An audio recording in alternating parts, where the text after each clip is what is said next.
منہ سے چند چھینٹے اس پانی کے اندر پڑنا ضروری ہے، اسی کو دم کہتے ہیں۔ سب سے پہلے اپنے منہ کا لعاب یعنی تھوک حضرت علی رضی اللہ عنہ کی آنکھوں میں لگایا۔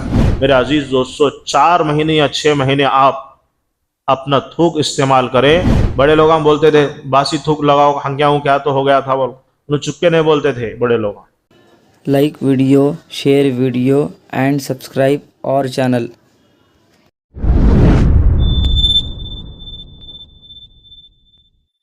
بسم اللہ الرحمن الرحیم، الحمد للہ رب العالمین الرحمن الرحیم مالک یوم الدین، صدق اللہ العظیم۔ تمام تر تعریف اسی رب ذوالجلال کے حق میں جس نے مجھے اور آپ کو بلکہ پوری کائنات کو اپنی طاقت سے اور اپنی قدرت سے پیدا فرمایا۔ اس کے بعد درود و سلام ہو میرے اور آپ کے آقا تاجدار مدینہ سرور کونین جناب محمد الرسول اللہ صلی اللہ علیہ وسلم کی ذات مقدسہ پر، جن کے صدقے میں اللہ رب العزت نے پوری کائنات کو بنایا۔ اس کے بعد ہم اصل بات کی طرف چلتے ہیں۔ گزشتہ جمعہ آپ لوگوں کی خدمت میں سورہ فاتحہ سے متعلق کچھ باتیں اور ایک واقعہ آپ کی خدمت میں پیش کیا گیا۔ حضرت جبرائیل علیہ السلام کا اور 2 نوروں کا 2 نور والی چیزوں کا، اور 2 نور والی چیزوں سے کیا مراد ہے؟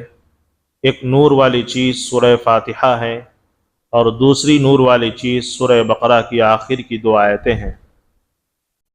یہ واقعہ آپ کی خدمت میں گزشتہ جمعہ سورہ فاتحہ کی فضیلت پر پیش کیا گیا، اور اسی وقت میں یہ بات بتایا تھا آپ کو کہ آنے والی جمعہ یعنی آج کی جمعہ میں آپ کو سورہ فاتحہ کا ایک واقعہ بتاؤں گا جو بخاری شریف کے اندر موجود ہے۔ تو بغیر کسی تمہید کے، بغیر کسی دیر کے، سورہ فاتحہ کی کیا فضیلت ہے، اللہ کے نبی صلی اللہ علیہ وسلم کے زمانے سے لے کر آج تک اور قیامت تک یہ فضیلت باقی رہے گی اور اس کا اثر باقی رہے گا، اس لیے کہ یہ قرآن وقتی اثر نہیں رکھتا بلکہ ہمیشہ اس کے اندر اثر ہوا کرتا ہے۔ شرط یہ ہے کہ سامنے والا اس نیت سے اور اس اخلاص سے اور استقامت کے ساتھ پڑھنے والا ہو، تب جا کر کے یہ اثر دکھاتا ہے۔ چنانچہ بخاری شریف کی ایک روایت میں موجود ہے جس کے راوی حضرت ابو سعید خدری رضی اللہ عنہ ہے۔ حدیث نمبر 2270 پر 6 حدیث نمبر ہے، اس کے اندر یہ واقعہ موجود ہے۔ اللہ کے نبی صلی اللہ علیہ وسلم مدینہ پاک میں موجود تھے، یعنی ہجرت کے بعد کا یہ واقعہ ہے۔ ہجرت سے پہلے اللہ کے نبی صلی اللہ علیہ وسلم مکہ شریف میں رہا کرتے تھے۔ ہجرت کے بعد جب اللہ کے نبی صلی اللہ علیہ وسلم کو اللہ کا حکم ہوا، اللہ سے اجازت ملی مدینہ طیبہ ہجرت کرنے کی، تو حضور پاک صلی اللہ علیہ وسلم اللہ کے حکم سے اپنے رفیق سفر غار یار حضرت ابو بکر صدیق رضی اللہ عنہ کے ساتھ اونٹنی لے کر، جو حضرت ابو بکر صدیق رضی اللہ عنہ نے اس کو بہت زمانے سے پال رکھا تھا کہ اللہ کا کب حکم آ جائے اور میرا لاڈلا نبی مجھے کب جانے کے لیے کہے، میں اس اونٹنی کو تیار کرنے کی کوئی بھی ایک الگ واقعہ ہے۔ چنانچہ حضرت ابو بکر صدیق رضی اللہ عنہ نے اونٹنی پالی تھی۔ بعض روایتوں میں آتا ہے کہ 2 اونٹنی پالی تھی، بعض میں آتا ہے کہ 1 اونٹنی پالی تھی۔ انہوں نے اس سے کوئی کام نہیں لیا، اونٹنی سے بالکل اسے روزانہ کھلاتے اور پلاتے، اس کو ایک دم فربا کر دیے تھے، موٹی اور تازی کر دیے تھے، تاکہ اللہ کے نبی حکم دے دے اور اشارہ کر دے میں اس اونٹنی کو میرے لاڈلے نبی کو لے کر اس اونٹنی پر بٹھا کر مدینہ کا سفر کروں گا۔ چنانچہ اللہ کے نبی صلی اللہ علیہ وسلم کو اجازت ملی، یعنی حکم دیا گیا کہ آپ مکے کو چھوڑنے کا وقت آ گیا ہے۔ چنانچہ حضرت ابو بکر رضی اللہ عنہ کے پاس آئے، کہا کہ اللہ کی طرف سے اجازت مل گئی ہے، حکم دیا گیا ہے کہ اب مکہ چھوڑ کر مدینہ چلے۔ جیسے ہی سنا حضرت ابو بکر صدیق رضی اللہ عنہ نے اسی وقت اونٹنی دکھائی، کہا کہ یہ اونٹنی میرے پاس بہت زمانے سے رکھی ہوئی ہے، یعنی میں ایک لمبے زمانے سے میں اپنے پاس اس کو اس لیے رکھا تھا کہ آپ کا کب حکم ہو اور میں اس اونٹنی کو آپ کے پاس پیش کرتا ہوں ہدیے کے طور پر، ہم اس اونٹنی پر سفر کریں گے۔ چنانچہ اللہ کے نبی صلی اللہ علیہ وسلم نے ان کے اس بات کو قبول فرمایا اور کہا کہ میں اس اونٹنی کی رقم تجھے دے دوں گا۔ یعنی اللہ کے نبی صلی اللہ علیہ وسلم جو ہے کسی کا احسان نہ زندگی میں رکھے ہیں نہ زندگی کے بعد رکھے ہیں۔ آپ نے بارہا بہت سارے واقعات فضائل اعمال میں لکھے ہوئے ہیں، پڑھے ہوں گے۔ اللہ کے نبی صلی اللہ علیہ وسلم جو ہے اپنی زندگی میں جس کو جو دینا چاہتے تھے اور جس کا جو حق تھا وہ تمام حق ادا کیا، سوائے حضرت ابو بکر صدیق رضی اللہ عنہ۔ لیکن اس واقعے میں حضرت ابو بکر صدیق رضی اللہ عنہ نے جو اونٹنی پالی تھی، جو جانور پالا تھا مدینے کو جانے کے لیے، اللہ کے نبی صلی اللہ علیہ وسلم نے اس کی بھی رقم اللہ کے نبی صلی اللہ علیہ وسلم نے ادا فرمائی۔ کہا کہ میں نبی ہوں، بغیر کسی جھجک کے میں آپ کو اس کی رقم دیتا ہوں۔ یعنی اللہ کے نبی صلی اللہ علیہ وسلم کبھی بھی کسی پر بوجھ نہیں بنتے تھے۔ تو الغرض اس طرح کی بہت ساری واقعات اللہ کے نبی صلی اللہ علیہ وسلم کے ملتے ہیں۔ اور اس کے بعد 2270 پر 6 حدیث نمبر بخاری کے یہ واقعہ موجود ہے۔ اللہ کے نبی صلی اللہ علیہ وسلم مدینہ پاک کے اندر موجود تھے، تو ایک جماعت کو بھیجا تھا، شاید جنگ کے سلسلے میں یا کوئی اور سفر کے سلسلے میں۔ تو وہ جماعت گئی ہوئی تھی،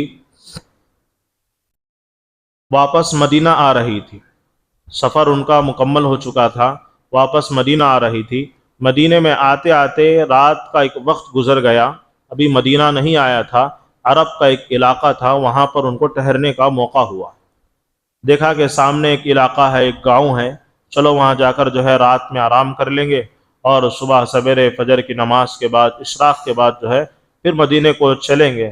صحابہ نے مشورہ کر کے اس علاقے میں قدم رکھا، جا کے آدمیوں سے معلوم کیا کہ آپ کا بڑا اس گاؤں کا کون ہے، سرپنچ کون ہے، بڑا کون ہے؟ اور فلاں آدمیوں نے کہا کہ یہ ہمارا بڑا آدمی ہے۔ تو صحابہ اس کے پاس پہنچے، جا کر کے کہا کہ ہم مدینہ پاک کے رہنے والے ہیں، سفر کرتے کرتے آپ کے علاقے میں ٹھہرے ہیں، آپ اجازت دیں تو ہم جو ہے آپ کے یہاں ٹھہریں گے، رات گزاریں گے اور اپنی جو ضروریات ہیں اس کو پورا کر لیں گے، آرام کے سلسلے میں، پاکی صفائی کے سلسلے میں، اور اسی طرح گھوڑے کے آرام کے سلسلے میں اس کی تمام چیزیں دیکھ بھال ہم کر لیں گے اور صبح یہاں سے روانہ ہو جائیں گے۔ چنانچہ اس گاؤں کے بڑے آدمی نے، سرپنچ نے کہا کہ آپ کو یہاں ٹھہرنے کی اجازت نہیں ہے، ہم اجازت نہیں دیتے ہیں۔ عرب کا اس وقت مشہور یہ سنت رہی ہے، عرب چاہے جس کو جانتے یا نہ جانتے، پہچانتے ہو یا نہ پہچانتے ہو، لیکن مہمان کی عزت کیا کرتے تھے، مہمان نوازی کیا کرتے تھے، اس کے کھانے کا، اس کے رہنے سہنے کا انتظام کیا کرتے۔ لیکن وہ لوگوں نے صحابہ کی جماعت کو بالکل انکار کر دیا کہ آپ ہمارے علاقے سے نکل جائیں۔ چنانچہ صحابہ مایوس ہو گئے، اب یہاں ٹھہرنے کا موقع نہیں ہے، چلو کوئی اور جگہ دیکھ لیں گے، وہاں جا کر جو ہے پڑاؤ ڈال کر ٹھہر جائیں گے اور صبح نکل جائیں گے۔ چنانچہ صحابہ جو ہے اس علاقے سے تھوڑا دور نکلے تھے ہی اس گاؤں کے ایک بڑے آدمی کو سانپ یا بچھو نے ڈس لیا، سانپ نے یا بچھو نے ڈس لیا۔ ڈسنے کے بعد اس گاؤں کے اندر جو طبیب تھے، یعنی جو ڈاکٹر تھے، انہوں نے بہت کوشش کی کہ اس آدمی کو بچائے، اس گاؤں کے بڑے آدمی کو بچایا جائے، سرپنچ کو بچایا جائے اپنی علاج کے ذریعے سے اور اپنے انجیکشنوں کے ذریعے سے، اس وقت جو ہوتا تھا۔ لیکن انہوں نے سب نے ہاتھ اٹھا دیا کہ ہمارے پاس اس کا علاج موجود نہیں ہے، ہم جتنی کوشش کر سکتے تھے کر چکے، ہو سکتا ہے اللہ نے اس کے حق میں موت لکھی ہے، اب اس کو موت آنے والی ہے۔ چنانچہ ایک آدمی نے یاد دلایا، اب جو لوگ آئے تھے جو مدینہ پاک کے تھے، یہاں ٹھہرنے کا ارادہ کر رہے تھے، جاؤ ان سے پوچھو کہ ان کے درمیان میں کوئی ڈاکٹر ہے، ان کے درمیان میں کوئی طبیب ہے، اس سے معلوم کرو، ان سے معلوم کرو۔ تو فوراً ایک آدمی بھاگتا ہوا، جو صحابہ کی جماعت ابھی ان کے علاقے سے نکل رہی تھی، فوراً دوڑتے ہوئے ایک آدمی آیا، کہا کہ ہمارے جو سرپنچ ہے، ہمارا گاؤں کا جو بڑا ہے، اس کو اس طرح کا معاملہ ہو گیا ہے، پورا واقعہ بتایا کہ سانپ یا بچھو نے کاٹ لیا ہے، ہمارے پاس جو ہے ڈاکٹر ہاتھ اٹھا دیے ہیں، طبیب ہاتھ اٹھا دیے ہیں، آپ کے پاس کوئی ڈاکٹر ہے یا طبیب ہے تو اس کا علاج کرے۔ تمام صحابہ خاموش رہے۔ اس کے اندر ایک صحابی موجود تھے، اس جماعت کے اندر، کہا کہ میں اس کا علاج کروں گا، میں اس آدمی کا علاج کروں گا، لیکن میرے بھی کچھ شرائط ہیں، میرے بھی کچھ شرائط ہیں۔ تو صحابہ کی جماعت پھر علاقے میں داخل ہوئی۔ داخل ہونے کے بعد اس آدمی کو سامنے لایا گیا جس کو کاٹا گیا تھا، بہت بڑا مالدار بھی تھا اور گاؤں کا بڑا آدمی تھا۔ صحابی نے کہا میں آپ کا علاج تو کر دوں گا، میرے پاس اس کا علاج ہے، لیکن چند شرائط کے سلسلے میں آپ کا علاج کروں گا۔ سب سے پہلی شرط یہ ہے کہ رات پوری ہم آپ کے گاؤں میں گزاریں گے، رات پوری ہم آپ کے گاؤں میں گزاریں گے۔ اور مرتا کیا نہ کرتا، اس آدمی نے رضامندی ظاہر کر دی، شرط قبول کر لی، کہا کہ مجھے راضی ہے، میں راضی ہوں کہ آپ ہمارے گاؤں میں ٹھہر سکتے ہیں، قیام کر سکتے ہیں۔ چنانچہ ایک پہلی شرط مکمل ہو گئی۔ دوسری شرط رکھا صحابی نے، کہا کہ آپ مجھے چند بکریاں دیں گے۔ کیا دیں گے؟ چند بکریاں دیں گے۔ پھر تیسری شرط رکھی، چند اونٹ بھی دیں گے۔ بعض کتابوں میں اسی حدیث کو نقل کیا گیا ہے، وہاں اونٹ کا بھی تذکرہ آتا ہے، لیکن بخاری شریف میں بکریوں کا تذکرہ آیا ہے۔ چنانچہ بکریوں کا ذکر کیا صحابی نے اس آدمی کے سامنے کہ آپ ہمیں اتنے بکریاں دیں گے تو ہم آپ کا علاج کریں گے، ورنہ ہم آپ کا علاج نہیں کر سکتے۔ چنانچہ وہ آدمی جو ہے مجبور ہو گیا، ان کے گاؤں کے پاس اس کا علاج نہیں تھا، وہ آدمی نے ٹھان لی کہ ہم آپ کو بکریاں دیں گے۔ چنانچہ اسی وقت اس نے حکم جاری کیا کہ ان آدمی کو، یہ جو صحابہ کی جو جماعت ہے، ان کو چند بکریاں دے دیا جائے اور آج رات میں ان کو ٹھہرنے کا انتظام کر دیا جائے، جب تک یہ ہمارے گاؤں میں رہنا چاہے رہ سکتے ہیں۔ چنانچہ صحابی آئے، کہا کہ کہاں کاٹا ہے، سانپ اور بچھو کہاں کاٹا ہے، کہاں ڈسا ہے؟ دیکھا کہ پیر کے پاس جو ہے اس کو کاٹا گیا تھا۔ چنانچہ وہ صحابی رسول سورہ فاتحہ پڑھنا شروع کیا، تمام لوگوں نے سنا، صحابہ نے بھی سنا اخلاص کے ساتھ۔ چونکہ صحابی رسول تھے اور ایمان بھی بہت بھرپور ان کے دل کے اندر پیوست تھا اور اللہ سے ہونے کا یقین تھا، اور انہوں نے نبی پاک صلی اللہ علیہ وسلم کی مجلس میں یہ سن رکھا تھا کہ یہ جو سورہ فاتحہ ہے یہ سورۃ الشفا ہے، یعنی بیماروں کے لیے اس کے اندر شفا رکھی گئی ہے۔ چنانچہ وہ صحابی رسول جو ہے اسی نیت کے ساتھ سورہ فاتحہ مکمل کری، الحمدللہ رب العالمین ولا الضالین تک پڑھا۔ پڑھنے کے بعد جہاں پر جو سانپ یا بچھو نے ڈسا تھا اس جگہ پر پھونک مارا، یعنی دم کیا، اس طرح دم کیا کہ ان کے منہ سے کچھ چھینٹے اس جگہ پر گرے جہاں پر سانپ یا بچھو نے ڈسا تھا، سانپ یا بچھو نے ڈسا تھا۔ یہاں پر ایک بات میں بتاتا ہوں، آج کے زمانے کے حساب سے آج کل جو دم کرانے کا جو طریقہ ہے، صرف پھونک رکھا لیں، باٹل میں کوئی آدمی جو ہے بچہ گھر سے لے کر آ جاتا ہے، حافظ صاحب پڑھ کر دو، مولانا پڑھ کر دو، اور اسی طرح عالم صاحب پڑھ کر دیجئے، تو انہوں بھی کھول رہے ہیں، خالی ایسا پھونک کر دے رہے ہیں۔ حدیث کے ذریعے سے آپ دیکھیں گے جہاں جہاں بھی آپ کو دم کرنے کا موقع آئے گا، منہ سے چند چھینٹے اس پانی کے اندر پڑنا ضروری ہے، اسی کو دم کہتے ہیں۔ صرف پھونک اور ہوا پہنچ جائے، ہو سکتا ہے اس کے اندر بھی اثر آ جائے، لیکن کما حقہ وہ اثر نہیں آتا جو پڑھنے والے کے منہ کے چھینٹے جب اس کے اندر پڑتے ہیں۔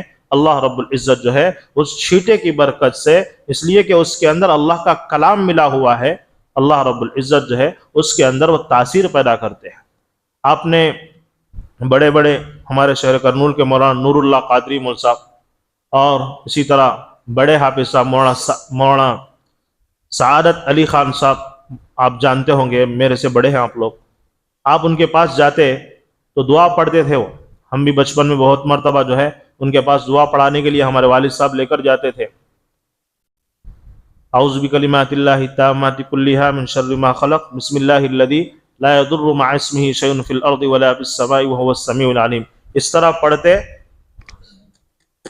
اس طرح تھوکتے انگلی پر، اور اس طرح جو ہے زمین سے کچھ مٹی وغیرہ لے کر جہاں پر درد ہوتا اور جہاں پر زخم ہوتا اس زخم پر پھیرتے تھے، جس کی وجہ سے اللہ رب العزت جو ہے اس کے اندر تاثیر پیدا کرتے تھے، تو یہ درد اور اسی طرح وہ زخم کم ہو جایا کرتا تھا۔ میں بھی اپنی آنکھوں سے ان بزرگوں، نور اللہ قادری مول صاحب کو تو ہم نہیں دیکھے، لیکن ان کے بعد جو ان کے ہم سفر تھے سعادت علی خان صاحب، وہ بھی اسی طرح پڑھ کر جو ہے دم کیا کرتے تھے۔ سعادت علی خان صاحب کون ہے؟ ہمارے شہر کرنول کے مائے ناز عالم دین ہے، جو امیر الدین مسجد ریلوے اسٹیشن میں امام صاحب ہے، مولانا عبد الرحیم صاحب، ان کے والد صاحب، ان کے ابا جان مولانا سعادت علی خان صاحب، تو بہت بڑے بزرگ گزرے ہیں ہمارے شہر کرنول کے اندر۔ بہت سارے مولانا حبیب اللہ صاحب گزرے ہیں، اور مولانا یونس صاحب گزرے ہیں، مولانا سلیمان صاحب پرسوں، اور اسی طرح مولانا زبیر صاحب، بڑے بڑے اللہ والے ہمارے شہر کرنول کے اندر۔ تو جو سنت طریقہ ہے وہ صرف پھونک مارنے کا نہیں ہے۔ یہاں پر ایک غلطی پڑھ کر پھونکنے والے کی ہے، ایک غلطی پڑھ کر پھکا لینے والے کی ہے۔ ایک غلطی میری ہے، کوئی آدمی میرے پاس باٹل لے کر آیا، کوئی آدمی جو ہے اپنا زخم پیر کا لے کر آیا، میں دعا تو پڑھ دیا، میں تو سورہ فاتحہ تو پڑھ دیا، لیکن صرف پھونک مار کے بھیج دیا۔ میری غلطی یہ ہوئی کہ میرے منہ سے، یعنی جو تھوک کے کچھ خطرے تھے اس کے باٹل میں پڑنے تھے، میں اس نیت سے نہیں ڈالا کہ سامنے والا کیا سمجھے گا، سامنے والا کیا سمجھے گا، مجھے حقیر سمجھے گا۔ وہ حقیر سمجھنے دو، یہ حدیث ہے، اس کو ہمیں پہلے سمجھانا چاہیے۔ مجھے کیا ہے، مجھے سمجھانا چاہیے جو میرے پاس باٹل لے کر آیا ہے، میرے پاس جو چھوٹے بچے کو لے کر آیا ہے، میرے پاس جو چھوٹی لڑکی کو لے کر آیا ہے، اسے دم کرنے سے پہلے طریقہ بتایا جائے۔ بھائی دم ایسے کیا جاتا ہے، آپ یہ تھوک ڈالے نہ بولے صاحب امام صاحب تھوک ڈالے نا، یہ ذہن میں نکو رکھو، یہ ہے سنت طریقہ، یہ ہے سنت طریقہ۔ ایک مثال میں آپ کو دیتا ہوں، خیبر فتح ہونے سے پہلے آپ نے بارہا واقعہ سنا ہوگا، میں صرف اشارہ دیتا ہوں۔ خیبر فتح ہونے سے پہلے اللہ کے نبی نے رات میں کہا تھا کہ میں صبح میں ایک ایسے آدمی کو جھنڈا دوں گا جس سے اللہ کا نبی راضی ہے۔ آپ نے بارہا واقعہ سنا ہے، اللہ کا نبی راضی ہے اور اللہ خود اس آدمی سے راضی ہے۔ تو صحابہ جو ہے اپنے دل میں خواہش پیدا کرنے لگے، ابو بکر سمجھنے لگے کہ یا اللہ کے نبی کل صبح میں جھنڈا میرے ہاتھ میں دیں گے۔ حضرت عمر فاروق رضی اللہ عنہ سمجھنے لگے کہ اللہ کے نبی صبح میں جھنڈا میرے ہاتھ میں دیں گے۔ حضرت عبد الرحمن ابن عوف سمجھنے لگے اللہ کے نبی میرے ہاتھ میں جھنڈا دیں گے خیبر کا کل صبح میں۔ لیکن جب صبح ہوئی صحابہ جمع ہو گئے مسجد کے پاس، مسجد نبوی کے پاس لائن سے جمع ہو گئے۔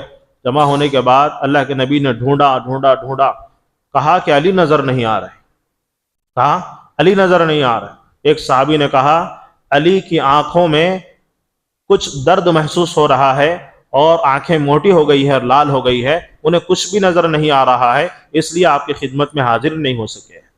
تو اللہ کے نبی نے اس صحابی سے کہا جاؤ علی کا ہاتھ پکڑ کر میرے دربار میں حاضر کرو، میرے پاس لے کر آؤ۔ چنانچہ ایک صحابی پہنچے، حضرت علی کو واقعہ بتایا کہ ایسا ہوا، اللہ کے نبی آپ کو ڈھونڈ رہے ہیں، آپ آئیے۔ چنانچہ اللہ کے نبی صلی اللہ علیہ وسلم کی خدمت میں حضرت علی رضی اللہ عنہ تشریف لائے۔ تو حضرت علی رضی اللہ عنہ تشریف لانے کے بعد اللہ کے نبی صلی اللہ علیہ وسلم نے سب سے پہلے اپنے منہ کا لعاب یعنی تھوک حضرت علی رضی اللہ عنہ کی آنکھوں میں لگایا، آنکھوں میں لگایا۔ اس کے بعد ان کی آنکھیں صحیح ہو گئی۔ یعنی ہمارا جو تھوک ہے اس کے اندر شفا ہے، ہمارا جو تھوک ہے اس کے اندر شفا موجود ہے۔ جس کی آنکھوں کو نظر نہیں آتا، جو آدمی اپنا چشمہ اتارنے کی نیت رکھتا ہے، جس آدمی کو دور کا نظر نہیں آتا، جس آدمی کو سامنے کا نظر نہیں آتا، میرے عزیز دوستو 4 مہینے یا 6 مہینے آپ اپنا تھوک استعمال کریں، اور اس کے ساتھ ساتھ پارے نمبر 26 کی آیت فَكَشَفْنَا عَنْكَ غِطَاءَكَ فَبَصَرُكَ الْيَوْمَ حدید پڑھے، اور اپنے انگوٹھے سے یا شہادت کی انگلیوں سے تھوڑا سا تھوک لے کر، اپنا لعاب لے کر آنکھوں میں لگائے۔ انشاءاللہ اللہ رب العزت کی ذات سے امید ہے کہ آپ کا چشمہ بھی اتر جائے گا، آپ کو دور کا بھی نظر آئے گا، آپ کو نزدیک کا بھی نظر آئے گا۔ قرآن پاک کی تاثیر بھی ہوگی اور اس کے اندر لعاب کی بھی تاثیر ہوگی۔ بڑے لوگ بولتے تھے باسی تھوک لگاؤ، ہنگیاؤں کیا تو ہو گیا تھا، وہ انہوں چپکے نہیں بولتے تھے بڑے لوگ۔ ان کے سامنے یہ حدیثیں آئی تھی پہلے، وہ بولتے بولتے حدیث کو بھول گئے، بڑے لوگوں کو پکڑ لیے۔ حدیث کو بولتے بولتے کیا ہو 50 سال 30 سال پہلے بڑے لوگوں بولتے بولتے حدیث کو بھول گئے، لیکن صرف بڑے لوگوں کی بات رکھ لیے۔ تو میرے عزیز دوستو اب دو چیزوں کو ملا لو، بڑے لوگ بھی بولے ہیں لیکن اس سے پہلے نبی پاک صلی اللہ علیہ وسلم کا بھی یہ معمول رہا ہے۔ اور ایک واقعے کی طرف میں اشارہ کرتا ہوں جب بات آ گئی ہے، غار حرا میں، غار ثور میں ہجرت کے وقت اللہ کے نبی صلی اللہ علیہ وسلم سوئے ہوئے تھے، کس کے بازو پر؟ ران پر. کس کے ران پر سوئے ہوئے تھے؟ حضرت ابوبکر صدیق رضی اللہ عنہ کے. وہاں پر ایک سانپ آیا، ڈسنے کے بعد اٹھانا گوارا نہیں کیا حبیب کو. حضرت ابوبکر صدیق رضی اللہ عنہ سونے دیتے رہے. چنانچہ درد جو ہے بے حد ایسا ہوا کہ آنکھوں سے آنسو جاری ہو گئے. نبی پاک صلی اللہ علیہ وسلم کی چہرے انور پر، ان کے گالوں پر پڑے. وہ آنسو گر کر حضور کے چہرے پر پڑے تو حضور کی آنکھ کھلی. کہا ابوبکر کیا ہوا ہے؟ انہوں نے کہا کہ کوئی چیز ہے جو میرے پیر میں ڈس رہی ہے، مجھے بھی معلوم نہیں ہے، اس لیے کہ آپ سوئے ہوئے ہیں، میں پیر ہٹاؤں گا تو آپ کی نیند جاگ جائے گی، آپ کی نیند کے اندر خلل پیدا ہوگا. سب سے پہلے عاشق رسول حضرت ابوبکر صدیق رضی اللہ عنہ. چنانچہ پیر ہٹا کر دیکھا کہ ایک سانپ ہے جو حضرت ابوبکر کے پیر پر، ایڑی پر جو ہے ڈس رہا ہے. چنانچہ اللہ کے نبی صلی اللہ علیہ وسلم اسی وقت اپنا لعاب مبارک نکال کر اس جگہ لگایا تو حضرت ابوبکر صدیق رضی اللہ عنہ کی وہ تکلیف اور اس کا زہر، تمام چیزیں ختم ہو گئی. اس طرح بہت سارے واقعات صحابہ کی زندگی میں بھی ملتے ہیں. تو اس لیے میرے عزیز دوستو، دم کرنے والا بھی یہ نہ سمجھے کہ تھوکے تو کیا سمجھتا، اسے پہلے ہی بول دینا بھائی دم کرنا ہے سیدھے طریقے سے کریں گے، نہیں کرنا ہے دوسری جگہ کرا لو. ایک اور کرانے والا بھی یہ سمجھنا کہ حافظ صاحب اگر ایسا کرے ہیں تو ایسا ہے، اس لیے ایسا کرے ہیں، اس لیے ایسا کرے ہیں. تو دونوں طرف سے بھی غلطی ہوتی ہے، جس کی وجہ سے مکمل جو دم کا جو طریقہ ہے آج جو رائج ہو گیا ہے، غلط چیزیں، میرے عزیز دوستو اس کو ختم کرنے کی کوشش کر. چنانچہ وہ صحابی رسول، اس بڑے آدمی جو گاؤں کا جو سردار تھا، آ جائیے پلٹ کر، گاؤں کا جو سردار تھا اس کو جو ہے دم کیا. اس طرح دم کیا کہ ان کے زبان مبارک سے کچھ چھینٹے اس کے زخم پر پڑے، اور اس کے بعد اللہ رب العزت نے قرآن پاک کی برکت سے اس کو شفا عطا فرمائی اسی وقت. چنانچہ اللہ کے نبی صلی اللہ علیہ وسلم کے صحابہ اس وقت جو ہے اسی علاقے میں رہے. صبح ہو گئی، مدینے کو تشریف لے کر آئے، مدینہ آ گئے. مدینے میں آتے آتے دو جماعتیں بن گئی. ایک گئی تھی ایک جماعت بول رہی ہے، چند صحابہ بول رہے ہیں آپ قرآن کی آیتیں پڑھ کر، یعنی سورہ فاتحہ پڑھ کر دم کر کے پیسہ لیے ہیں، یعنی بکریاں لیے ہیں، جائز نہیں ہے، بکریاں لیے ہیں، جائز نہیں ہے. اور ایک جماعت بولنے لگی، یعنی اور ایک چند افراد صحابہ بولنے لگے نہیں یہ جائز ہے. اب یہ بحث مباحثہ ہو رہا ہے، ابھی مدینہ نہیں آیا، بحث چلتے چلتے چلتے مدینہ پہنچ گئے. مدینہ پہنچنے کے بعد فوراً ایک صحابی رسول پہنچے نبی پاک صلی اللہ علیہ وسلم کی خدمت میں. اللہ کے نبی صلی اللہ علیہ وسلم مسجد نبوی میں تشریف فرما تھے. ایک صحابی آ کر کے پورا واقعہ سنایا، ہماری جماعت وہاں پر گئی تھی، آتے وقت جو ہے اس طرح ہمیں ٹھہرنے کا موقع ملا، ٹھہرنے کے لیے نہیں جگہ دی گئی، بعد میں وہاں پر اللہ نے ایسا انتظام کیا. اور ایک صحابی ہمارے ایک دوست نے اس طرح پڑھ کر دم کر کے چند بکریاں اور چند اونٹ لے لیے ہیں. اور بعض صحابہ کہہ رہے ہیں کہ جائز نہیں ہے، بعض کہہ رہے ہیں جائز ہے. آپ کیا کہتے ہیں؟ اللہ کے نبی سے مسئلہ معلوم کر رہے ہیں. چنانچہ اللہ کے نبی صلی اللہ علیہ وسلم نے کہا کہ اس صحابی کو بلاؤ جنہوں نے دم کیا ہے. چنانچہ وہ صحابی رسول نبی پاک صلی اللہ علیہ وسلم کی خدمت میں آئے. کہا اللہ کے نبی صلی اللہ علیہ وسلم اس صحابی کو دیکھا اور مسکرایا، ہنسے، مسکرا کر کہا تمہیں کیسے پتا چلا کہ سورہ فاتحہ سورۃ الشفا ہے، یعنی اس کے اندر اللہ نے شفا رکھی ہے، تمہیں کیسے پتا چلا؟ تو صحابی خاموش رہے، اس لیے کہ وہ صحابی نبی پاک صلی اللہ علیہ وسلم سے اس سے پہلے یہ بات سن چکے تھے کہ اللہ کے نبی صلی اللہ علیہ وسلم نے بتایا تھا یہ سورہ فاتحہ صرف نماز میں نہیں پڑھی جا سکتی، بلکہ نماز کے بعد بھی اس کے اندر اثر موجود ہوتا ہے، اس کے اندر پاور موجود ہوتا ہے. شرط یہ کہ پڑھنے والا اس کو اس طریقے سے اور اس اخلاص سے، اس نیت کے ساتھ پڑھے. چنانچہ وہ صحابی خاموش کھڑے رہے تو اللہ کے نبی نے کہا، ایک ہی جواب دیا اللہ کے نبی نے، کہا کہ ان بکریوں میں، ان اونٹنیوں میں میرا بھی حصہ لے کر آؤ. کیا کہا؟ حصہ لے کر آؤ، مطلب جواب دے دیا، صحابہ کا جواب دے دیا، کہہ دیا کہ یہ جو انہوں نے بکریاں لی ہے، یہ اونٹ لیے ہیں، یہ جائز ہے، اس لیے کہ انہوں نے اپنے طریقے پر یعنی قرآن کا سہارا لیتے ہوئے اللہ کے نبی صلی اللہ علیہ وسلم کے بتائے ہوئے طریقے پر انہوں نے دم کیا ہے، لہذا یہ جائز ہے، یہ ناجائز نہیں ہے۔ چنانچہ میرے عزیز دوستو، یہ جو سورہ فاتحہ ہے یہ سورۃ الشفا ہے، سورۃ الرقیہ ہے۔ رقیہ کے معنی دم کرنے کے آتے ہیں۔ اب آج کے زمانے کے حساب سے میرے عزیز دوستو بہت سارے لوگوں کے ذہنوں میں یہ بات موجود ہے، دین کا کام کر رہے ہیں تو پیسے لینے کی ضرورت نہیں، اور اسی طرح مدرسہ پڑھا رہے ہیں تو پیسے لینے کی ضرورت نہیں۔ یہ آج کل ذہن بن چکا ہے۔ اگر کوئی آدمی پیسہ لے رہا ہے تو اس کو نیچی نگاہ سے دیکھ رہے ہیں۔ یہ بخاری کی شریف کی کچھ حدیثیں دیکھ لیں اور نبی پاک صلی اللہ علیہ وسلم کا معمول دیکھ لیں تو میرے عزیز دوستو ہمیں جواب مل جاتا ہے، جواب مل جاتا ہے۔ تو اس لیے ہمارا ذہن وسیع ہونا چاہیے، بہت چھوٹا ذہن بن گیا ہے۔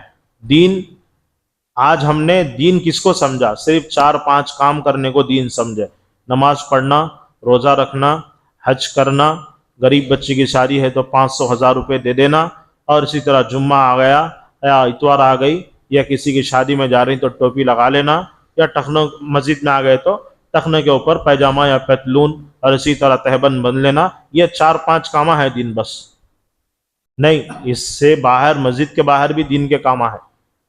بعض عبادتیں ایسی ہے صرف رمضان میں سنت ہے، بعض عبادتیں ایسی ہے صرف عید کے دن وہ سنت ہے، بعض عبادتیں ایسی ہے 365 دن سنتیں ہیں، بعض سنتیں ایسی ہے صرف مہینے میں وہ سنت ہے، صرف ایک مہینے میں وہ ادا ہوتی ہے، بعض عبادتیں ایسی ہے پورے سال میں ایک ہی مرتبہ ادا ہوتی ہے۔ حج لے لیجیے آپ، حج کب ہوتا ہے؟ پورے سال میں ایک ہی مرتبہ ہوتا ہے۔ اگر کوئی آدمی یہ کہے کہ میں آج حج کر دوں، ہوتا کیا حج؟ نہیں ہو سکتا بابا، نہیں ہو سکتا۔ تو اس کے لیے وقت متعین ہوتا ہے اور جگہ بھی متعین ہے۔ حج کرنے کے لیے موتیا مسجد کے راؤنڈ چکر لگائے تو ہو گیا، حاجی صاحب مسجد کا راؤنڈ چکر لگائے تو ہو گیا کیا؟ اکبر صاحب مسجد کا راؤنڈ چکر لگائے تو ہو گیا؟ نہیں ہوتا، وہ جگہ متعین ہے، وہاں جانا پڑے گا، وہاں جا کے حج کرنا پڑے گا، اور وہ دن بھی متعین ہے، وہی دن متعین ہے، اس دن میں جا کے وہاں پہ طواف کرنا پڑے گا، اس کے چکر لگانے پڑیں گے، تب جا کر کے وہ عبادت قبول ہوگی۔ تو میرے عزیز دوستو، آج ہمارا ذہن صرف جو ہے بہت چھوٹا ہو گیا ہے۔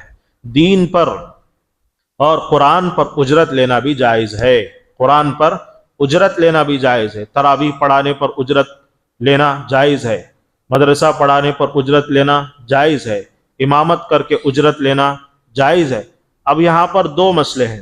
ایک مسئلہ یہ ہے کہ نماز پڑھانے کا پیسہ نہیں دیا جا رہا ہے امام صاحب کو، تراویح پڑھانے کا پیسہ نہیں دیا جا رہا ہے، مدرسہ پڑھانے کا پیسہ نہیں دیا جا رہا ہے، دین کے کام کرنے کا پیسہ نہیں دیا جا رہا ہے، بلکہ وہ جو وقت نکال کے آ رہے ہیں اس وقت کے پیسے دیے جا رہے ہیں، اس وقت کے پیسے دیے جا رہے ہیں۔ جو صحابی رسول سورہ فاتحہ پڑھی ہے، جا کر وہاں پر دم کیا ہے، اس آدمی کو ان کے وقت کے پیسے ہیں، ان کی محنت کے پیسے ہیں، نہ کہ سورہ فاتحہ کو بیچنے کے پیسے۔ یہاں پر سمجھنے میں غلطی کر دیتے ہیں، اور اچھے اچھے بڑے بڑے لوگ بھی غلطی کر کے کہہ دیتے ہیں کہ امام صاحب کو پیسے دینے کی کیا ضرورت ہے، وہ نماز ہی پڑھاتے ہیں۔ نماز پڑھنے کا اچھا ہے، انہوں یہاں آگے پڑھا دیے تو کیا ہوا؟ میرے عزیز دوستو، پڑھنے اور پڑھانے میں بہت فرق ہے، پڑھنے اور پڑھانے میں بہت فرق ہے۔ میں کام کرتا ہوں، سمجھیے میں امامت کرتا ہوں، ویسے بھی میں امامت ہی کرتا ہوں، میں امامت کرتا ہوں، حافظ صاحب کام کرتے ہیں، میں امامت کرتا ہوں، حافظ صاحب کام کرتے ہیں، ان کو بھی نماز پڑھنا ہے، مجھے بھی نماز پڑھنا ہے، لیکن مجھے امامت کرنے کے لیے موتیا مسجد کو نہیں آنا ہے، حاجی صاحب مسجد کو جانا ہے۔ حالانکہ درمیان میں میرے گھر سے حاجی صاحب مسجد تک 5 یا 6 مسجدیں پڑتی ہے۔ اگر چاہتا تو میں اکبر صاحب میں پڑھتا، اگر چاہتا تو پیلی میں پڑھتا، اگر چاہتا تو دروبی میں پڑھتا، اگر چاہتا تو قاضی صاحب کی مسجد میں پڑھتا، اگر چاہتا تو ادریس میں پڑھتا، اگر چاہتا تو شمسیہ میں پڑھتا، اگر چاہتا تو گونڈا میں پڑھتا، اگر چاہتا تو قمر میں پڑھتا، اگر چاہتا تو زبر میں پڑھتا، اگر چاہتا تو کربلا میں پڑھتا، لیکن مجھے یہ تمام مسجدیں پھنگال کر، تمام مسجدیں پار کر کے حادثہ ہی پہنچنا ہے۔ اس کے پیسے دیے جاتے ہیں، نماز پڑھانے کے پیسے نہیں۔ اور پہنچنا بھی کیسا؟ برابر 1:30 بجے پہنچنا ہو تو برابر 1:30 بجے پہنچنا چاہیے۔ تو یہ وقت کے پیسے دیے جا رہے ہیں، لیکن حافظ صاحب ہے امامت نہیں کر رہے ہیں، آپ ہے امامت نہیں کر رہے ہیں، آپ کو بھی نماز پڑھنا چاہے، آپ کو کام آ گیا، موتیا میں بھی پڑھ لیتے ہیں آپ، اکبر صاحب میں بھی پڑھ لیے، کوئی پوچھنے والا نہیں، پیلی میں بھی پڑھ لیے ٹھہرے ٹھہرے، کوئی پوچھنے والا نہیں، دروبی میں پڑھ لیے، کوئی پوچھنے والا نہیں، کبھی دل بولا نال بن جا کر پڑھ لیے، کوئی پوچھنے والا نہیں، ابھی ذرا مسجد میں، بڑی مسجد میں پڑھنا ہے، پولیس لائن میں پڑھ لیے، کوئی پوچھنے والا نہیں، ابھی ذرا شہر کے باہر جانا، سلطانیہ عیدگاہ کے پاس جا کے پڑھ لیے، کوئی پوچھنے والا۔ لیکن امام جو وقت دیتا ہے، جو اپنی مصروفیت کو آگے پیچھے کر کے آتا ہے، جو پیسہ دیا جاتا ہے وہ وقت کا پیسہ ہے، نہ کہ اس کے تراویح پڑھانے کا، نہ کہ اس کی امامت کا، نہ کہ وہ دم پھونک کا، بلکہ اس کا جو وقت لگا ہے، اس کی جو پابندی ہے، اور اس کا جو آنے کا جو وقت ہے اور جانے کا وقت ہے، اس کے پیسے دیے جاتے ہیں، اس کے پیسے۔ یہ لمبا موضوع ہے، اس کو سمجھنے کے لیے بھی لمبا دماغ چاہیے، اس کو سمجھنے کے لیے بھی لمبا دماغ چاہیے۔ الغرض تو وہ صحابی رسول آئے، تمام واقعہ سنایا، تو اللہ کے نبی نے صرف ایک ہی جملے میں وہ صحابی کا جواب بھی دے دیا۔ جو صحابی آ کر پوچھ رہے تھے کہ جائز ہے، چند صحابہ کہہ رہے تھے ناجائز ہے، تو اللہ کے نبی نے کہا ان بکریوں اور اونٹنیوں میں سے میرا بھی حصہ لے کر آؤ، اس لیے کہ میں ہی تو تمہارے کو بھیجا ہوں، میں نے ہی تو حکم دیا تھا آپ کو یہاں پر وہ علاقے میں جائیے، اس علاقے میں جائیے، دین کا کام کریے اور جنگ میں جائیے۔ اور صحابہ کی جو جماعت اللہ کے نبی بناتے تھے، خود اللہ کے نبی بنایا کرتے تھے، چنانچہ اس کے اندر میرا بھی حصہ ہے۔ چنانچہ اللہ کے نبی نے اس ایک جملے سے یہ بات ارشاد فرما دی کہ اگر کوئی آدمی دم کر کے رقم لیتا ہے یا سورہ فاتحہ پڑھ کے دم کر کے پیسہ مانگتا ہے تو میرے عزیز دوستو، اس کا جو حق ہے اس کو دے دینا چاہیے اس کو۔ آج کل جو ہے اتنا کم دماغ لوگوں کا ہو گیا ہے، یہاں تک یہ بات ہمارے شہر کرنول میں پھیل چکی ہے کہ امامت کرنا دین کا کام نہیں ہے، مدرسہ پڑھانا دین کا کام نہیں۔ یہ آج ہمارے کرنول کی بات میں بول رہا ہوں میرے عزیز دوستو، یہ بہت بڑی جہالت کی بات ہے۔ اللہ کے نبی صلی اللہ علیہ وسلم پر جیسے ہی نماز فرض کی گئی، نماز دی گئی معراج کے واقعے کے بعد سے، اور اللہ کے نبی صلی اللہ علیہ وسلم جب تک زندہ رہے مسلسل ایک ہی کام کرے، وہ کیا کام کرے؟ میں آپ سے سوال کرتا ہوں۔ اللہ کے نبی صلی اللہ علیہ وسلم ایک کام مسلسل کرے، وہ کون سا کام ہے؟ رات میں نہیں کرے، سو گئے تھے نا،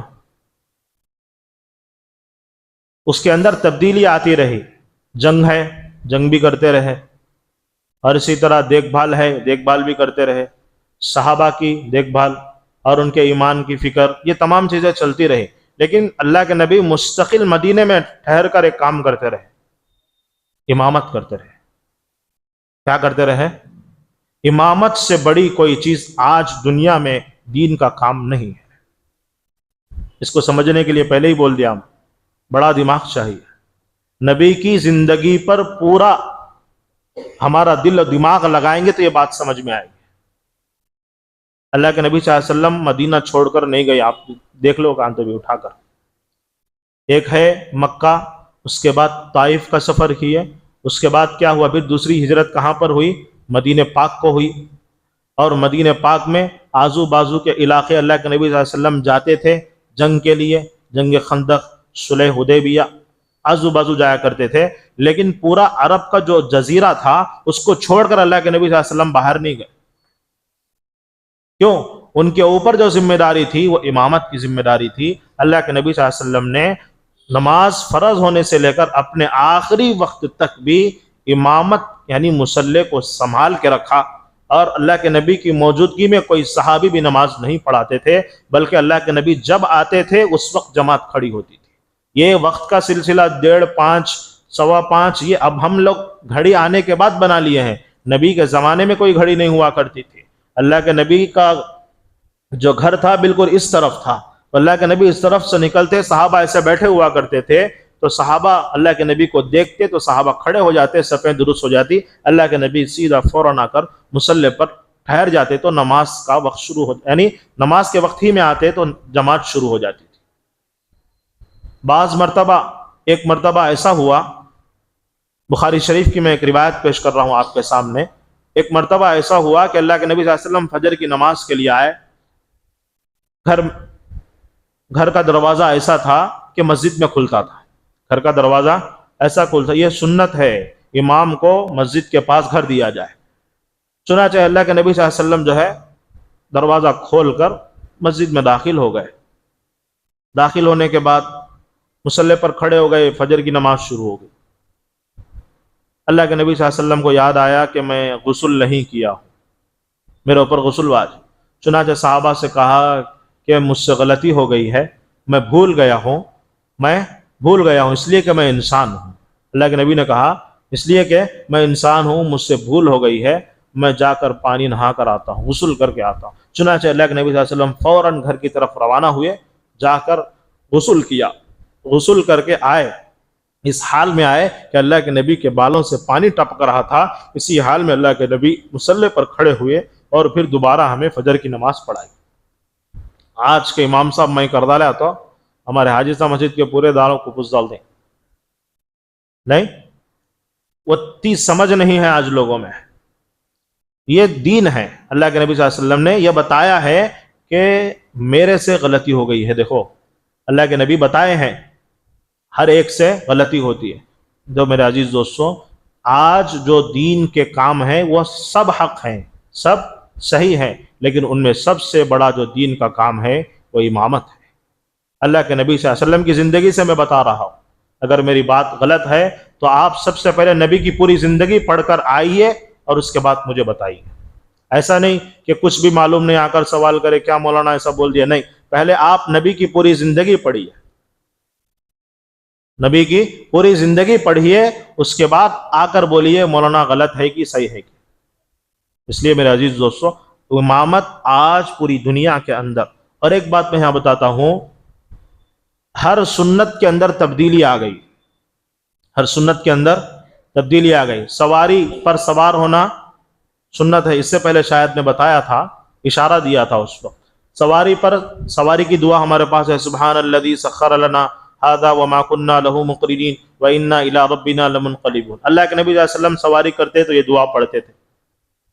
کیا اللہ کے نبی صلی اللہ علیہ وسلم کے پاس پلسر تھی، رولس رائس تھی، گاڑی تھی، شائن گاڑی تھی، آٹو تھا، لاری تھی، ٹرین تھی، فلائٹ تھی، ہیلی کاپٹر تھی؟ پھر کیوں اس پر بیٹھ کر پڑھ رہے ہیں؟ اللہ کے نبی صلی اللہ علیہ وسلم خچر پر بیٹھ کر پڑھے ہیں، اللہ کے نبی صلی اللہ علیہ وسلم اونٹنی پر بیٹھ کر پڑھے ہیں، اللہ کے نبی صلی اللہ علیہ وسلم گھوڑے پر بیٹھ کر پڑھے ہیں. یعنی سواریاں بدل گئی، زمانہ جیسا بدلتا گیا سواریاں بدل گئی، زمانہ بدل گیا سواری بدل گئی. آج جو ہے رولس رائس آ گئی، الا بلا تمام چیزیں آ گئی اس کے اندر، لیکن دعا وہی ہے. کیوں؟ یہ سواری کی دعا ہے. اور اسی طرح بہت ساری چیزیں آج کے زمانے کے حساب سے یہ بھی بولتے ہیں کہ میٹھا کھانا سنت ہے، میٹھا کھانا سنت ہے. تمام چیزیں بھول جاتی، میٹھا کھانے کی سنت یاد رہتی، تمام چیزیں بھول جاتے ہیں، لیکن میٹھا کھانا سنت ہے. وہ کھا کو جاتی ہے امیر صاحب، کھا کو جاتی، یا تو کھانے سے پہلے کھانا، نہیں تو کھانے کے بعد. اور ایک بھی چیز نکل گئی کرنول کے اندر کہ کھانے سے پہلے نمک چاکنا کہتے، کھانے سے پہلے نمک چاکنا کہتے، وہ بھی یہ چنگلی سی کہتے. ایسا کر کو ایسا چاہ کے تو سنت ادا ہوتی. کون سی کتاب میں ہے گی؟ ہمیں 18 سال پڑھے، معلومات نہیں ہو آپ تک. ریسرچ بھی کرے، گوگل کو بھی پوچھے، چیٹ جی پی ٹی کو پوچھے، کون سے علامہ مفتیاں آج کے زمانے میں ہے گی، وہ سب جنے کو پوچھے تھے، وہ انہوں بھی بول رہی ہیں نہیں بھائی ہمارے پاس بھی نہیں ہے مسئلہ. بول یہ لوگاں بنا لیا. اللہ کے نبی کے زمانے میں نمک کتے تھا، کیا انہوں جوبا میں لے لے کو پھرتے تھے سفر میں، کھانے کے لیے کھانا نہیں ہوتا تھا اس وقت. آپ نے وہ حدیث سنا ہوگا، اللہ کے نبی کے گھر کے اندر ایک مہینہ ہو جاتا تھا چولہا نہیں جلتا تھا. حضرت عائشہ رضی اللہ عنہا روایت کرتی ہے. وہاں میٹھا کھانا کا سنت ہے. نبی کے زمانے میں میٹھا کھانے کی جو سنت ہے وہ کھجور سے نکالی لوگا. کھجور کیا ہوتا؟ پھکا ہوتا نا، میٹھا ہوتا، میٹھا ہوتا. وہاں کی پیداوار تھی مدینہ پاک کی پیداوار، اور عرب کی پیداوار کیا ہے؟ وہاں کے آزو بازو علاقے کی پیداوار کیا ہے؟ کھجور ہے. تو اللہ کے نبی صلی اللہ علیہ وسلم کھجور کھایا کرتے تھے. تو اس کو کیا کر دیا آج کے زمانے میں، میٹھا کھانا سنت ہے، لو ڈبل کا میٹھا کھاؤ، لو میٹھا کھانا کھاؤ. کیا بھائی اللہ کے نبی کھائے گا میٹھا کھانا ڈبل کا میٹھا؟ وہ بھی گھی ڈال کو کھاؤ، کاجو فرائی کر کو کھاؤ. یہ تمام چیزیں پھیل گئی. میٹھا کھانا سنت نہیں ہے، میٹھا کھانا سنت کھجور کھاؤ سنت ہے، کھجور کھائی ہے سنت ہے، تو اس کو بدلا دیے، کیا کر دیے؟ بدلا دیے۔ ہماری خواہش بتانے کے واسطے کیا کرے؟ نبی کا نام جوڑ کو بتا ڈالے۔ میرے کو دل میں خواہش پیدا ہو رہی بریانی کھانا ہے، بریانی کھانا سنت ہے جمعہ کو، نہیں بریانی کھانا، جمعہ کی نماز کے بعد میٹھا کھانا سنت ہے، چلو آندھرا سویٹ کو جائیں گے۔ یہ لے دو گاڑیاں پہ جاتی آتی جمعہ کے بعد، دیکھو تمہیں جاتے نہیں جاتی چوک کو جا رہے، کرنول کی بات بول رہا ہوں میں۔ یہ نبی کی سنت جمعہ کو گدے، کوئی سی کتاب میں بھی مولانا کو بھی پوچھ لے آپ امام صاحب کو، جمعہ کو کہاں تو اللہ کے نبی صلی اللہ علیہ وسلم ڈبل کا مٹھا بناؤ کھائی گیا جی؟ نہیں، یہ غلط چیزیں ہیں جو ہمارے اندر آ گئے، ہمیں اسے دین سمجھ رہے، ہمیں کیا سمجھ رہے؟ دین سمجھ رہے۔ تو بعض چیزیں ایسی ہیں نبی کے زمانے میں تھی، لیکن آج اس کی حیت بدل گئی، اس کی شکل بدل گئی۔ سواری کی حیت اللہ کے نبی کے زمانے میں کیا تھی؟ گھوڑا، اونٹ، اونٹنی، اس طرح کی تھی، اور آج حیت کیا ہے اس کی؟ گاڑیوں کے، اس کی شکل بدل گئی، گاڑیوں پر آ گئی ہے، کاروں پر آ گئی ہے، اور آئندہ زمانے میں ہو سکتا ہے کہ اس کے ٹائراں بھی نہیں ہو سکتے میرے خیال سے 40 سال 50 سال کے بعد اگر زندہ رہے تو ایسی ٹیکنالوجی شاید اگر آ رہی ہے کہ آئندہ 40 سے 50 سال کے بعد ایسا آئے گا کہ میرے خیال سے گلی سے گزرنے کی ضرورت نہیں، گلی کے اوپر سے چلے آنا، وہ بھی آ جاتا زمانہ، کچھ دیر نہیں ہے اس کے لیے، لیکن 40-50 سال شاید ہوں گے۔ تو نبی کے زمانے سے آج کے زمانے کو اگر ٹیلی کرے تو بہت ساری چیزیں بدل گئی، لیکن میں قول پیش کر رہا ہوں حضرت مولانا اشرف علی باقوی صاحب جو دارالعلوم سبیل الرشاد کے دوسرے محتمم ہیں، مولانا کا انتقال ہو گیا 2017 میں، ہمارے زبیر مولانا، ذاکر مولانا، جتنے بھی رشادیاں کرنول کے اندر اور پوری دنیا کے اندر ہے، ان کے شاگردہ ہیں اب فی الوقت پوری دنیا کے اندر، خالی کرنول کی بات نہیں، پوری دنیا کے اندر جتنے شاگردہ جو بنگلور میں پڑھے ہیں دارالعلوم سبیل الرشاد میں، پورے ان کے پاس پڑھے سجد میں، انہوں نے کہا ایک بیان کے اندر اللہ کے نبی کے زمانے سے آج تک بہت ساری چیزیں تبدیل ہوتی آ رہی ہیں، لیکن ایک چیز کے اندر، ایک سنت کے اندر کبھی تبدیلی نہیں آئی اور قیامت تک تبدیلی نہیں آئے گی، وہ ہے امامت۔ کون سی ہے؟ امامت۔ آج سے 1400 سال پہلے امام صاحب یعنی اللہ کے نبی اللہ اکبر جس طرح کہتے تھے، آج بھی ہمارا امام وہی الفاظ سے اللہ اکبر بول رہا ہے، اور آج سے 1400 سال پہلے اللہ کے نبی صلی اللہ علیہ وسلم اللہ اکبر بولنے کے بعد تعوذ اور ثنا پڑھتے، تعوذ و تسمیہ پڑھتے، اور اس کے بعد سورہ فاتحہ پڑھتے، اس کے بعد تسمیہ پڑھتے، پھر اس کے بعد زمسورہ ملاتے۔ آج بھی آج کا امام وہی کام کر رہا ہے، چاہے افریقہ میں چلے جائیے، نیوزی لینڈ میں چلے جائیے، برازیل چلے جائیے، ہندوستان، پاکستان، بنگلہ دیش، برما، نیپال، جس علاقے میں آپ چلے جائیے، ان کی زبانیں تو الگ ہوگی، لیکن جب نماز کا موقع آئے گا، جس لہجے سے نبی نے عربی زبان میں نماز پڑھائی ہوگی، اس علاقے کی زبان تیلگو ہوگی، لیکن امام صاحب عربی میں نماز پڑھا رہے ہوں گے۔ یہ ہے امامت کا منصب، یہ ہے امامت کی سنت۔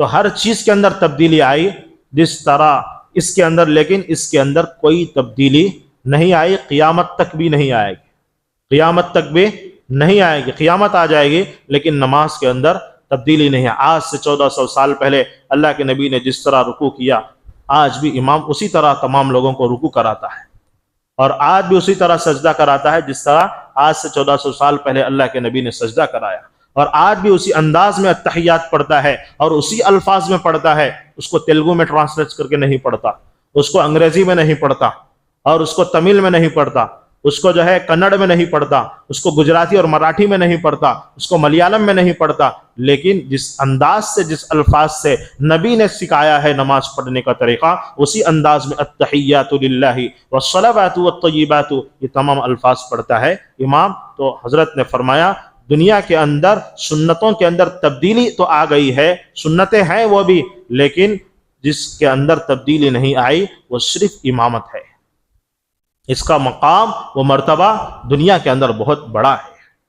تو الغرض میرے عزیز دوستوں، سورہ فاتحہ سورۃ الشفا ہے، یہ اپنے بچوں پر، اپنی لڑکیوں پر، اپنے بڑے لوگوں پر، اپنے جوانوں پر، اپنی عورتوں پر جب وہ بیمار پڑ جاتی ہیں تو آپ اس کو پڑھ کر دم کر سکتے ہیں۔ دم کرنے کا طریقہ میں اس سے ابھی بتا دیا، کیسے دم کیا جائے۔ سامنے والے کو بول دینا بھائی دم ایسا کرنا ہے، دم ایسے کرنا ہے، اسی طریقے سے آپ پر اثر ہوگا، کریں گے انشاءاللہ۔